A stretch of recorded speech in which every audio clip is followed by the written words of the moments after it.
culturally within the company. Why use crowdsourcing or co-creation as one method for getting there?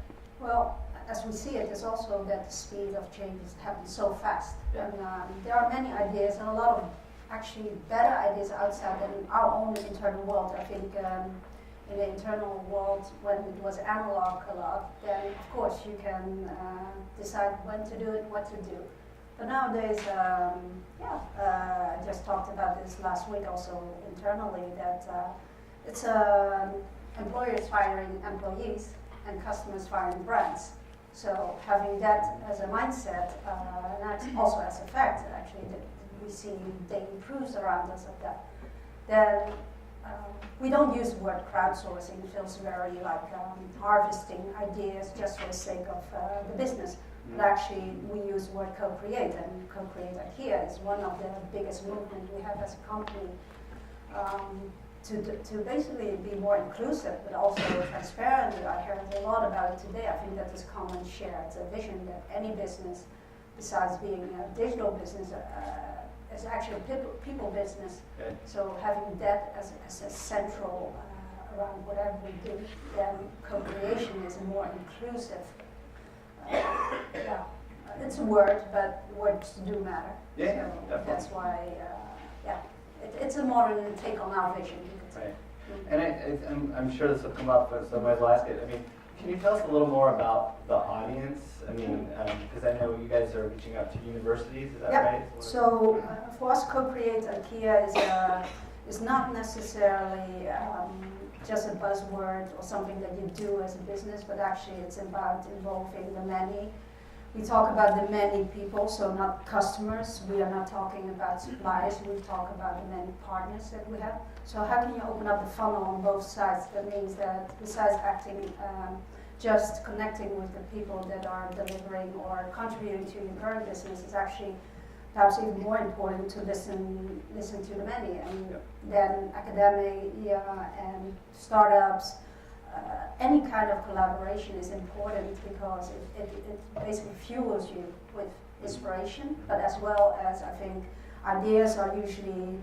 the first ideas are usually the most, not the best one, I would say. So IKEA's take on ideation is actually building on each other's ideas. So it's not the individual idea that we actually focus on, but actually how can we encourage a community to build on each other's ideas and work together on an idea rather than the singular idea. Because it's not a competition, it's actually the pond that we believe is big enough, and actually how can we foster that. Sure. Now there's the, if you guys might not know this, there's the Ikea Hacker community, right? Now that was around before you guys embraced that, right? Yep, we sued them first, and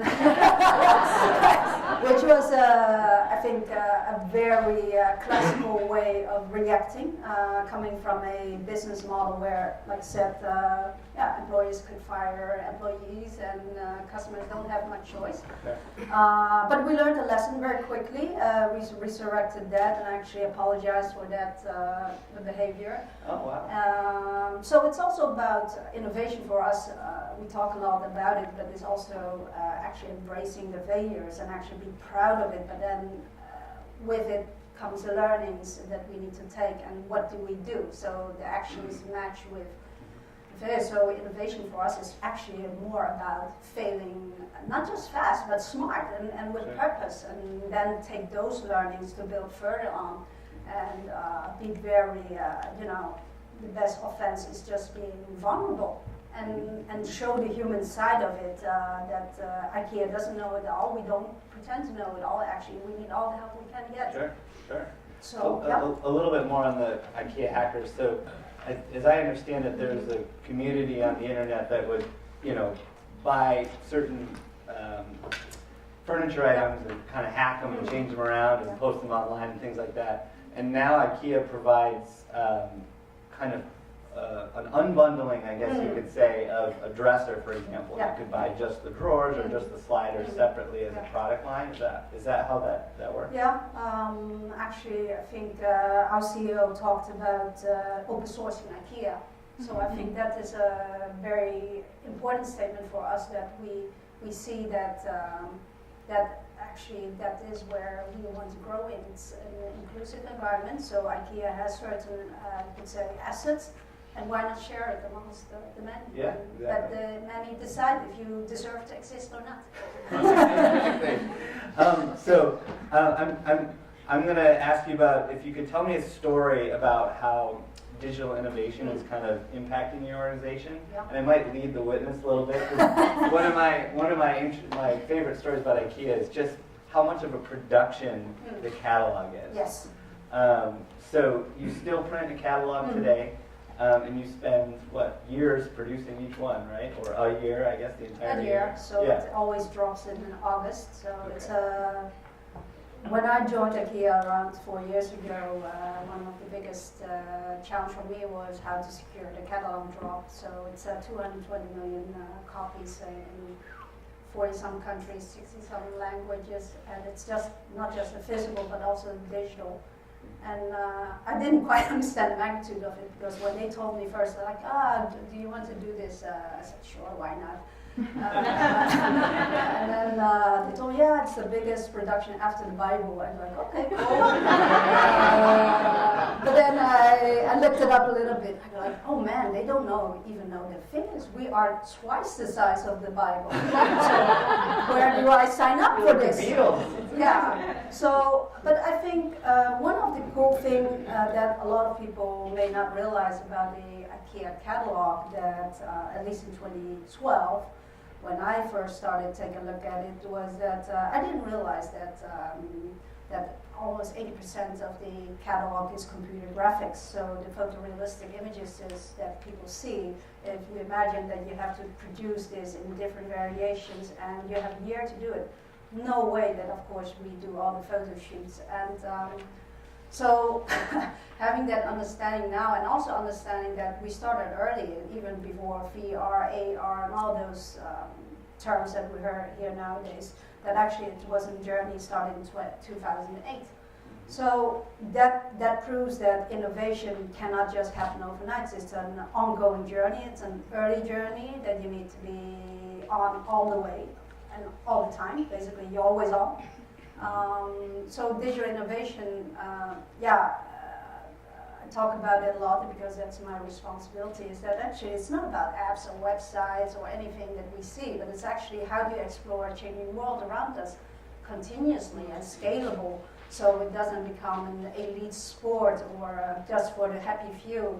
Okay. So IKEA focuses a lot on that, because we always side with the many people, meaning that we also side with the many co-workers. So how do we empower a workforce of 190,000 co-workers worldwide to feel like innovation is part of us, and each and every one of us can do it. So that kind of connects also with the innovation culture. It's not something that we just happen to stumble upon and then do it for 2 years and then. No, I think the history of IKEA proves that it has been embedded. I have colleagues that work like 30, 40 years, many generations. I'm mind blown, like, my gosh, I have a jungle career. Like 3 years and I'm out. But I understand now why, and that's the beauty of it. It's something that is hard to replicate if you have a culture like that. And yeah, people can build, other companies can build better website, better catalog, but it's the people business. That's what makes it tick. That's interesting. So that innovation process is built into the culture of the company. It must help retention, just like Parag was saying earlier. And it's also not like you do it once, but it's actually on day-to-day basis. You're reminded of it, and actually the pride that people have that they actually share it with their next generation. Actually, IKEA is quite unique in that sense. They even promote that actually generations of families work in a company. So it's imagine 190,000 people working, and each of them are family. So we don't see it like, oh, it's a job or so. Yeah, that's not something. I think there's something magical about that. I didn't quite get it when I started. Like, what the heck is going on here? Yeah. But I'm amazed that anybody can basically sit on this chair and share that story, because there's a fire inside. Well, I've been in their office, Yeah. and it's incredible. I mean, even just in the offices, it looks like an IKEA catalog. It's beautiful, and it's funny. It really, there is something to be said for the environment kind of helping you focus and kind of get you thinking about new ideas, and it's really interesting. So I guess a little bit more on the culture. Like, do you have? Can you share with us any story about? I mean, what sparked it? Would you say, like, what created that culture and kept it going for so long? I think looking back, I think IKEA is now 75 years old as a company. The founder probably must have a glass ball and could predict very future. Yeah. But kind of almost everything that he said, like we always need to be on the go, and all those things are still so true and universal. And I think that's one of the things when I think about the vision as well. So universal. Who doesn't want to create a better everyday life? Yeah, exactly. I mean, it's and that is inspiring because it doesn't define us, basically what we do today, but why we are doing. I think that attracts a certain type of people, but it also is so human. So it's not one thing, I think, but it's like combinations of things that's happening. People are really proud that they work for a company that stands for the many and not for the elite, and we are trying to do our best to, when IKEA started, home furnishing was really not affordable for the many people, and so in that sense, it also creates a certain purpose where it is democratizing something as a home, what makes a home. So in a way, IKEA is obsessed with understanding what makes a home. We just released our 2017 report on life at home. And there you can see really a shift that the home is not necessarily a physical space, but it's a feeling. And having a really thorough, you could say, research, understanding the amount of effort we put in, doing home visits, studying people, interviewing people, what makes it home, and then doing it year on year on year on year. So it's not just one time an exercise, but actually investing in that. Then it translates back basically into, you could say, the products that you see, the stores, where we really try to capture what is the home of, what makes people tick, what makes people feel at home. Right. Yeah, and it's funny. Like you guys have probably heard, I remodeled my kitchen, and before I went with IKEA, I was very obsessed with designing my dishwasher. As I open my dishwasher, I want to be able to reach everything, and I got long arms, so this works out great, right? I want to be able to put it all away. And I went to all these different places, talked to contractors, but when I went to IKEA, to the Kitchen Design Center, I felt like I found my people. Like they wanted to work with me on this problem. Like, this is how long Rob's arms are, and we're gonna figure out how to make this work. And it was cool. Like as a customer, when I really, I cared about solving this problem, and you guys were there to help me. It was really cool. That's good to hear. Anyway, I think one theme that I've heard throughout the day is this challenge of, I'm trying to launch my community, I have all this bureaucracy, or I got these ideas, I'm trying to implement them. Yeah. And one thing everyone at IdeaScale would agree, we are so amazed at how fast you guys can get some of these things done. And I've of course read the book and a few other things, how there's kind of this culture there that you want to break down the barriers and cut out bureaucracy. I'd love to hear, what is that like? How do you get people to keep doing that and kind of rally around that? Actually, I think all of us are kind of like rebels. We talk about the many entrepreneurs, so everybody is an entrepreneur in itself. Really? I think it stems also from the foundation, is where the founder of the company, Ingvar, he came from a very humble beginning, and actually where the heart of IKEA is, it's a land where people, they had famine, and it was really hard working. I think that brought the ethic of work, really rolling up your sleeves, and also you could say, we are not very conceited outfit, totally not business. But it's about rolling up your sleeves, getting things done, not waiting for someone to tell you what to do. So it's about empowering that, and sometimes it's still difficult. Sure. It doesn't mean that we don't have bureaucracy, but every time when you go back to the principles why this company is successful as it is because we go back to roots and we understand that yeah, you can wait till someone gives you a order to do something or instruct you how to do it, but nothing is as good as just get it going. And yeah, we make mistakes. I think actually the founder really wants us to make mistakes, and actually we do make a lot of mistakes. But the difference is when you make mistakes, actually, how quickly can you recover? And I think this is a mentality, it's a change of mindset, and that is not something that you can just read. And so the actions need to match word. We talk about leadership by example, not meaning that when you have a leader entitled at you, but actually everybody is a leader. So it's just that we might have a different assignment to make things happen, but it is really everybody's responsibility to step up. So you do what is needed, and okay, you ask for forgiveness later. So it is that actually is encouraged. And if I understand correctly, the hierarchical structure isn't very deep, right? Nope. I mean, it's a very flat organization. Yeah. And I think that helps a lot because it means that it's transparent. You know what the direct line is. You know, in a way, how decisions are being made. But also, I think one of the things that IKEA has is whenever, even today, when people are saying, "Oh, you guys are so innovative," actually, we don't think we are that innovative. So, in a way, we are our own hardest critic because we always think about how can we make it more affordable, how can we make it better. So, and some of you might have read about the democratic design principles that we have applied for any product. It's about form, function, sustainable, low cost, affordable. So, and any product that you see actually has to comply with those 5 elements. It's not that the outside world kind of implies, but it is us. So if it doesn't really meet any of those, all 5 of those dimensions, then actually it will not get produced. So, so that is the strong, you could say, the high level that we hold ourselves up to. Is that a pretty strong principle? I mean, you don't. They'll kill a project. Yeah, we kill. It's quite simply said. Yeah, we kill a lot, and actually, I think that. So innovation, in a sense, is not something that we have been.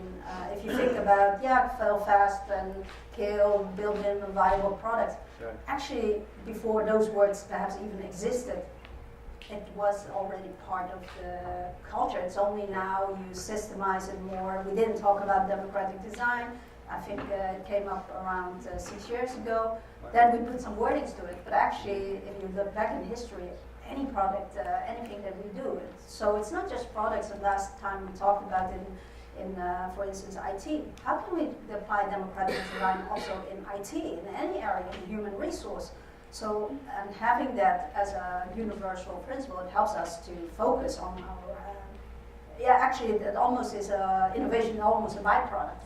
Sure, yeah, exactly. I mean, I think you guys have already been doing a lot of those things, so it wasn't really that much of a change. I'm kind of curious, do you have any advice that you'd like to give the audience, especially when they're just starting out or doing their version 2, so people are doing another round?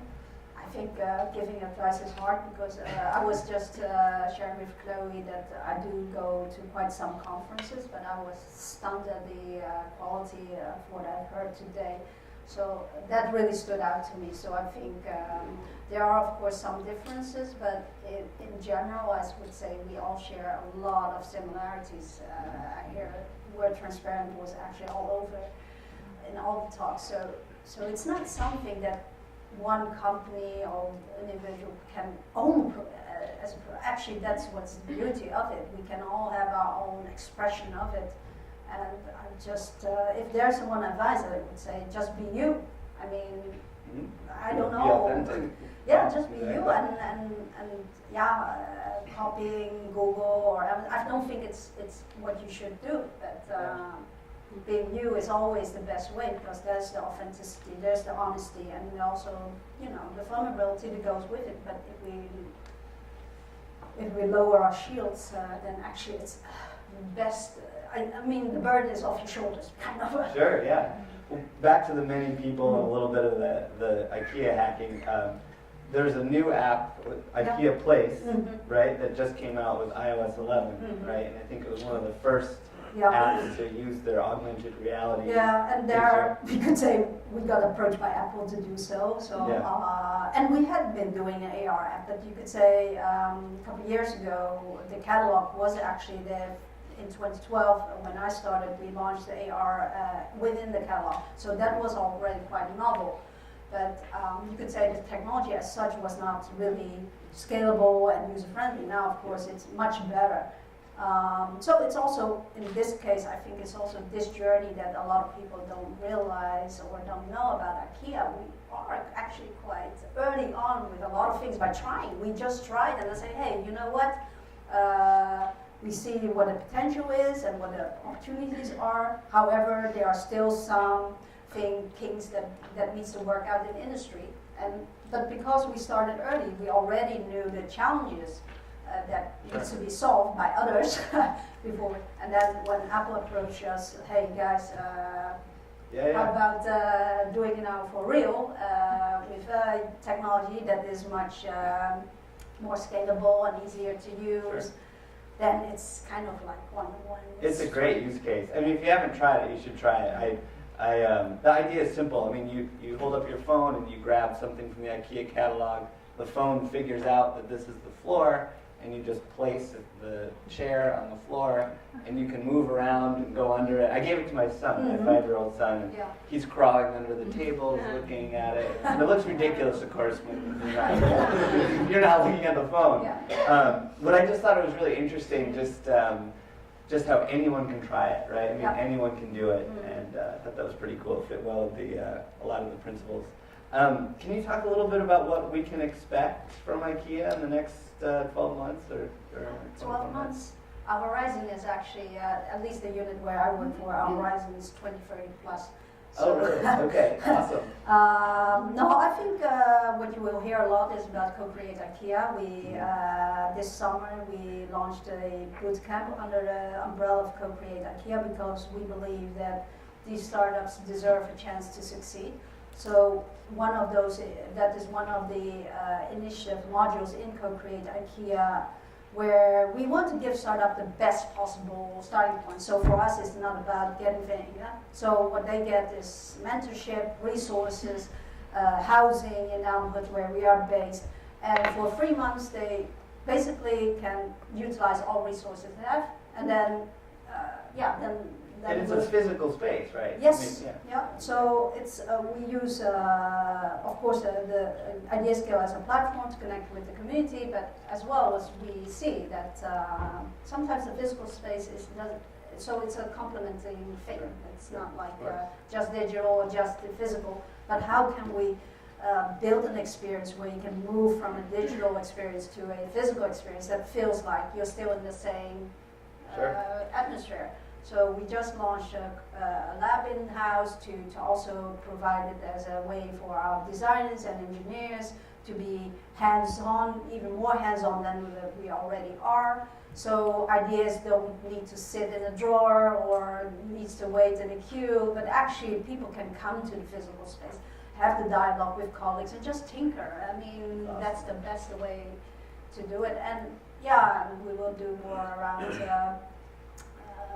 innovation labs, so it's also about partnering up with other maker spaces, academia we are working with, but actually basically anyone that wants any kind of collaboration that feels like, hey, we can do something great together. Now, do people wear lab coats at this? No. No, they wear onesies. IKEA onesies? Yeah, exactly.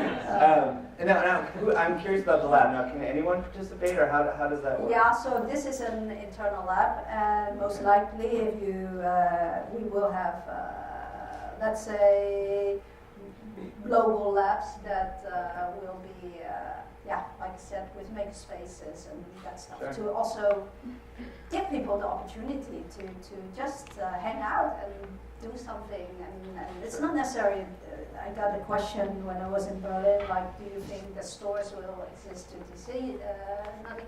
So no, actually not. I think we as humans are social beings, so ultimately how introverted you are, at some point in time you want to hang out with your best friend, have a conversation, tell a story.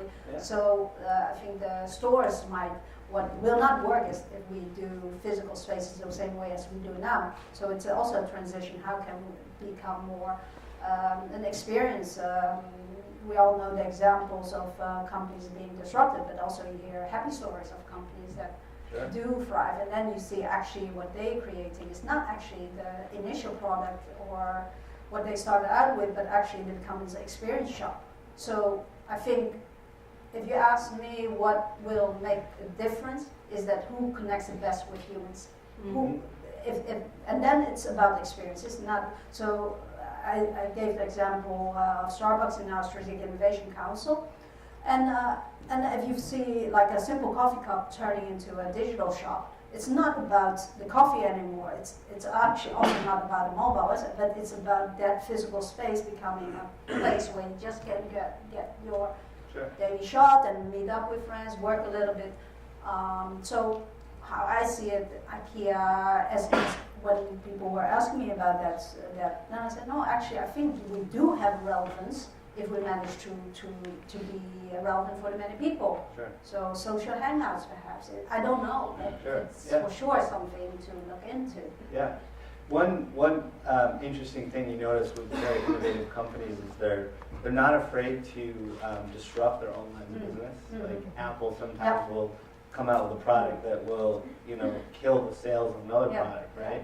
I'm curious, like, do you think IKEA is do they have that? Are they fearless about that, or do you think that that's? Yeah, absolutely. I think we are let's say, the unit that we work in is for a reason. It is about disrupting ourselves, but not necessarily disrupting because it's needed to exist, but actually to also stay focused on the purpose. So it's I think coming back to the vision, it's such an inspiring and universal vision that we are not too afraid of not being IKEA as we are today, because if you do the right thing or do things with authenticity and purpose, then we can, I talk about it a lot because that's my dream, that we would go to Mars and make space travel affordable for the many people, because that's what a democratic design is. Right. How come space travel is now only for a happy few? So if we hold ourselves, so you can dream very wild and like, but how can you dream about space? It's never going to happen. But we all know that climate change, if you believe in it, is perhaps upon us. And so if we really believe in the vision that we think everybody deserves a better everyday life, perhaps a better everyday life is on another planet. So we need to get going. That's right. So I think when people hear this possibility, then I always see like a twinkle in the eye, like, yes, now let's find the best way to do it. And of course you still need to deliver to today, tomorrow, but actually it's about also exploring what is impossible today, what is possible tomorrow. And that's what excites me, and that's why the horizon of 2030 plus is not that unrealistic, because if we only continue to do the website and apps, that's not a very bright future. No. So I think that's just what the disrupting yourself is, actually say, hey, we are not defined by what, we're defined by why we do certain things. And how can we stretch it in a full spectrum, so we don't only have a pipeline for today and tomorrow, but actually also a pipeline that can launch us. Basically, the grace period that we have now is becoming shorter and shorter because of the fast paces of change. But you have to do something, and you have to start and believe in it. And that's just awesome. I mean, it's an optimistic message. It's not meant to be, all doom and gloom. Yeah, yeah, exactly. Yeah, I would say, incremental change is just as sexy. It's just as important, right? Yes, absolutely. And also, does anyone else have some questions from the audience? Oh yeah, over here. So this is California, and there's, the rents are enormous. And just this year, the legislature created a new law that allows property owners to put additional dwelling units on their property. And earlier this year, a company in Salem advertised the Ikea Hackers. Oh yeah. They manufacture houses in their factories, and then they bring them down I-5. Unfortunately, it was 5 feet longer than we did in our backyard. But is that something that Ikea could look at? They looked to build 2 million of these things across the state of California as starter homes for people. Can you see an Ikea house in the future as an Ikea built thing? Yeah, I think actually we are already, in that sense, operating in that area. It's not something that we talk about it a lot. And that has to come with the culture as well. We are sometimes super humble when it comes to that. So we are invested in housing and looking at shelters. I don't know if you heard about the UNICEF sometime with UN. We did some shelters for refugees that are more safer and more secure than the tents that we usually provide. But also, we look at affordable housing for a lot of places. And it doesn't surprise me that if there's anything happening, there is perhaps IKEA in the background involved. IKEA is so big sometimes that I don't even know what the heck we are involved in. But so IKEA I don't think we always need to be in the foreground to say, hey, perhaps there is already an IKEA involvement in it. It wouldn't surprise me, to be frank. To order a house with your Alexa? Yeah, Alexa nice. Just 3D print it and then 4D construct it. Yes, exactly. Eric? I'm just curious, from year to year, from August catalog to August catalog, what percentage of the products are retained and what percentage are new? So you could say also we have a hard rule. We have 9,600 articles every year. That's max. No exemptions. Why? Because we need to focus, and also that's where the quality kicks in, you could say. So I think around 60 to 70% is basically the base. And then we have the collections that comes with it. We do sometimes special collaborations, and so that's about the ratio. And it's a hard and fast rule. Yes. You have to So the 9,600 really is. I don't know where they came up with that number, but probably statistics show that 9,600 is a magic number. It's all right. Over here. Building on that question, what have you learned about killing? I'm curious. You said that you kill too, in IKEA, and kind of how you print things down. I'm curious, what it's like to kill things in a organization that emphasizes democratization. Yeah. So killing is actually, a lot of times if you see projects perhaps not being successful, is because it's over-designed or overly programmed, where you have all the fixed rules and fixed outcome that should be. But when you do things smaller, so you can move faster and learn faster, so it always boils down to what is especially when it comes to innovation, I think it's really key, and that's where the hard work is. What is the right question that you want an answer to? And also, if you know the answer what you want, then probably it's not perhaps innovation. So then it's development, perhaps it's incremental. And I think having that as a hard rule to start off with, sometimes we define projects with questions that are actually so, you could say perhaps the easy questions to get an answer to, but those are not really the hardcore things that you try to solve. So then it's really becoming an emotional investment. So we try to avoid that. So in that sense, it's a democracy where we kind of give constructive feedback in a way when projects are still very small. And then it feels less, if you invested in a 3-year program and all of a sudden they say they're going to kill it in a year, and then hey, what the heck? But if it's like a 3 months thing, then you might not say, hey, 3 months, horizon is short, so let's get going. So it's I think partially it's a psychological effect that you also create, is that people are then on that speed where they don't mind the feedback and the constructive feedback. So it's about training, it's about constant feeding back into have a close feedback loop as well. Like, what did we learn from it? Why did we kill it? Or is there a spin-off of it that is actually a better approach? So killing is not as like kill it perhaps 100%, but perhaps kill 80% of it, but if it goes 20%, that is actually what is the good stuff. Thank you. One more? Sure. Anyone else? Oh, over here. So one of the things that we struggle with is balancing incremental change with transformative change. You know, how do you look at, so I take the augmented reality app that you have out there. It's a new technology. It's not like super widely adopted by the general public today. How did you decide that that was worth your time investing in building that out when it's still so new to market? Well, I think it's actually quite straightforward. It's actually, we don't know, so therefore we should try. Okay.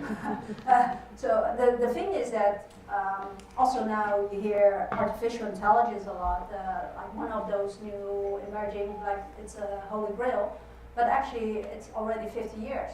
So in that sense, before we jump onto that wagon, like, is this the best thing ever or the worst thing actually, we decide to, you know what, since we don't know, we should better get understanding in it. So it's a deeper understanding than the superficial. So we will start defining experiments based on that because of the not understanding.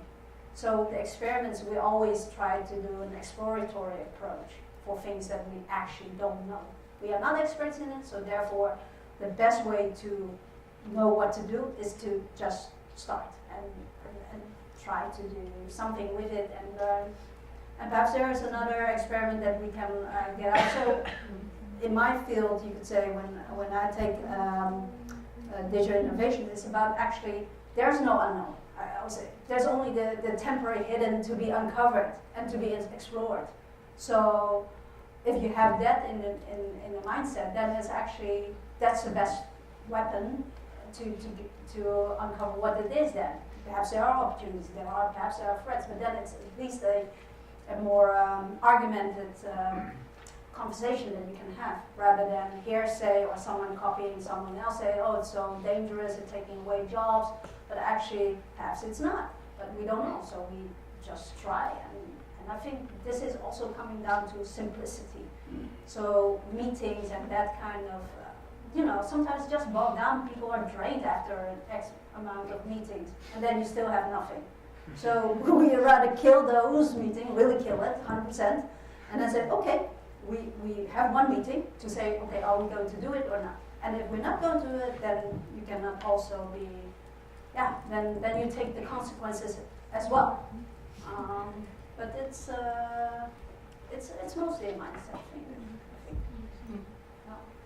All right. Well, Wing, thank you very much.